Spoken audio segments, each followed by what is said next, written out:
Oui, bonjour à tous, j'espère que vous allez bien. Je suis très heureux de vous retrouver aujourd'hui pour vous entretenir d'un sujet sur lequel les économistes ont beaucoup discuté ce week-end concernant la possibilité de rentabilité ou pas du train express régional et au-delà des projets publics privés dans le domaine du transport.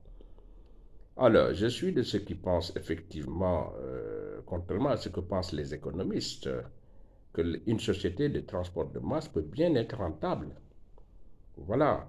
Lorsque nous prenons le cas de l'Afrique, effectivement, c'est un continent qui, comme vous le savez, a une forte croissance démographique, également une classe intermédiaire qui ne cesse d'augmenter. Si on ajoute à cela le fait que nous avons des jeunes très bien formés et en même temps qui sont compétents, eh bien, je pense que on peut bien rentabiliser un projet de transport, mais bien entendu, à certaines conditions. La première condition, c'est que il faut bien redimensionner l'investissement, parce que vous savez, les questions de surfacturation font que finalement, un investissement qui doit être fait à 700, 500 milliards, on peut le faire à 1000 milliards. Donc ça pose bien entendu un problème dès le départ.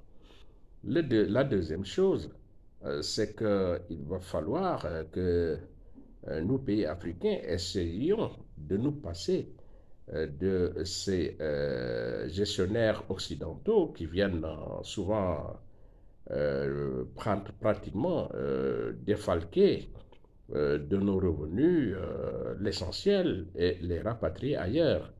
Et pour cela, je pense que on peut bien, pendant la phase d'investissement, former un certain nombre de cadres africains et puis maintenant les projeter dans la gestion lorsque le projet sera en exploitation. Ça, c'est bien possible.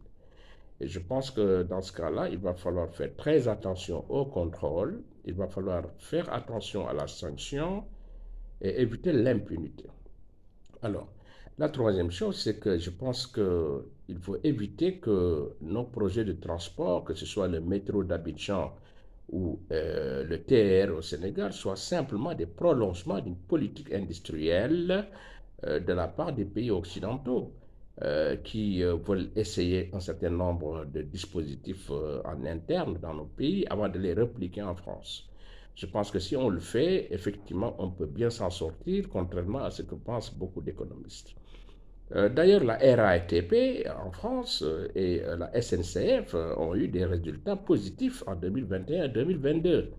Et cela corrobore le fait qu'une société de transport peut bien être rentable, mais sous les conditions que je viens de citer. Encore une fois, merci à tout le monde et je vous dis à très bientôt. Au revoir.